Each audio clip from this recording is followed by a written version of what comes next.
Hi, glam വിത്ത് മേയിലെ പുതിയ വീഡിയോയിലേക്ക് സ്വാഗതം. ഇന്ന് എന്താണെന്ന് വെച്ചാൽ മേക്ക് ഓവറിൻ്റെ കാര്യങ്ങളാണല്ലോ. അപ്പോൾ ഞാനൊരു മേക്ക് ഓവർ ചെയ്യാമെന്ന് വെച്ചു. ഇന്ന് ചെയ്യുന്നത് നമ്മുടെ പ്രേതമായ നീലിയുടെ കോസ്റ്റ്യൂമാണ് കേട്ടോ. ഇതായിരുന്നു എൻ്റെ ഡ്രസ്സ്, സെറ്റുമുണ്ട്. എൻ്റെ ആണല്ല, അമ്മയുടെ ആണ്, അടിച്ചു മാറ്റിയതാണ്. ലെൻസൊക്കെ വെക്കണം എന്ന് വിചാരിച്ച് ലെൻസ് വെച്ച് 1 മണിക്കൂർ നേരം കരഞ്ഞു കേട്ടോ. അതാണ് കണ്ണ് ഇങ്ങനെ ഇരിക്കുന്നത്. അതിന് ശേഷം നമ്മൾ കോമ്പാക്റ്റും ഫൗണ്ടേഷനും കൺസീലറൊക്കെ യൂസ് ചെയ്തു. പക്ഷെ കണ്ണിൽ നിന്ന് നിർത്താതെ വെള്ളം വരുന്നുണ്ടായിരുന്നു. അത് ലെൻസ് വെച്ചപ്പോൾ എൻ്റെ കയ്യിലെന്തോ പൊടി എന്തോ ഉണ്ടായിരുന്നു തോന്നുന്നു, അതുകൊണ്ടാണ് നന്നായിട്ട് വെള്ളം വരുന്നത്. പക്ഷേ കരഞ്ഞ പോലെ ആയിട്ടുണ്ടായിരുന്നു മുഖം. അത് ശരിക്കും പറഞ്ഞു കഴിഞ്ഞാൽ വീഡിയോയ്ക്ക് നല്ലൊരു എഫക്റ്റ് തന്നിട്ടുണ്ടായിരുന്നു. കണ്ണിലെ വെള്ളവും കണ്ണ് ചുവന്നിരിക്കുന്ന ഒരു എഫക്റ്റും കൂടിയിട്ട്. അങ്ങനെ കൺസീലറൊക്കെ നന്നായി യൂസ് ചെയ്തായിരുന്നു. എനിക്ക് കൂടി കറുത്ത പാടുകളുള്ളതുകൊണ്ട് ഞാൻ കുറച്ചധികം ഫൗണ്ടേഷൻ ഇട്ടിട്ടുണ്ടായിരുന്നു. കാരണം നമ്മളിന്ന് പുറത്തായിരുന്നു വീഡിയോ എടുക്കാൻ ഉദ്ദേശിച്ചിരുന്നത്. അപ്പോൾ നല്ല എഫക്റ്റ് കിട്ടാൻ വേണ്ടിയിട്ട് മേക്കപ്പ് കുറച്ചധികം യൂസ് ചെയ്യേണ്ടി വന്നിട്ടുണ്ടായിരുന്നു.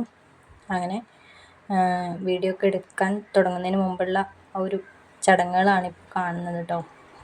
ഞാൻ മുകളിലിരിക്കുന്ന കണ്ണാടി നോക്കിയിട്ട് ചെയ്യുന്നത്. ഇടയ്ക്കാണ് ഞാൻ താഴെ ഫോൺ ഓണാക്കി വെച്ചിട്ടുണ്ടല്ലോ, ക്യാമറ ഓണാണല്ലോ എന്ന് ആലോചിക്കുന്നത്. അപ്പോഴാണ് താഴേക്ക് വരുന്നത്. അങ്ങനെ ഫൗണ്ടേഷൻ ഒരു കോട്ട് കഴിഞ്ഞു. പിന്നെ നമ്മൾ കോമ്പാക്റ്റാണ് യൂസ് ചെയ്യുന്നത്. ഞാൻ എല്ലാ പ്രൊഡക്റ്റും ഡെർമയുടെ ഒക്കെയാണ് കേട്ടോ കൂടുതൽ യൂസ് ചെയ്യുന്നത്. പിന്നെ അതുപോലെ ഷുഗറിൻ്റെ, പിന്നെ ഇപ്പോൾ നൈക്കിൽ നിന്ന് വാങ്ങിയിട്ടില്ല, നൈക്കിൽ നിന്നല്ല, അയ്യോ മറന്നുപോയി, പുതിയൊരു ലിപ് ബാം വരുന്നത്. അതൊരു കോഫിയുടെ ടേസ്റ്റുള്ള, കോഫിയുടെ സ്മെല്ലുള്ളൊരു ലിപ് ബാമാണ്. നല്ലതാണ് കേട്ടോ. പിന്നെ അതിന് ശേഷം ഹുദ ബ്യൂട്ടിയുടെ ലിപ്സ്റ്റിക്കാണ് യൂസ് ചെയ്യുന്നത്.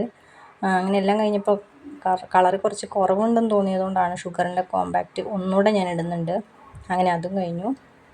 അപ്പോൾ ആണ് നമ്മുടെ കണ്ണിൻ്റെ മുകളിൽ ഐ ഷാഡോ ഇട്ടിട്ടില്ലല്ലോ എന്ന് ആലോചിക്കുന്നത്. അപ്പോൾ ഞാൻ അത് നമ്മുടെ കയ്യിലുണ്ടായിരുന്ന പെട്ടെന്ന് എടുക്കാൻ പറ്റിയ ഒരു പ്രത്യേക സ്കിൻ ടൈപ്പ് കളർ വരുന്ന ബ്ലഷിനും കൂടി യൂസ് ചെയ്യാൻ പറ്റുന്ന ടൈപ്പിലുള്ളൊരു മസ്കാരയല്ല, ഐ ഷാഡോ ആണ് ഞാൻ യൂസ് ചെയ്യുന്നത്. അത് തന്നെ ഞാൻ ഹൈലൈറ്ററുമായിട്ട് യൂസ് ചെയ്തു. സംഭവം അടിപൊളിയായിട്ടുണ്ടായിരുന്നു കേട്ടോ.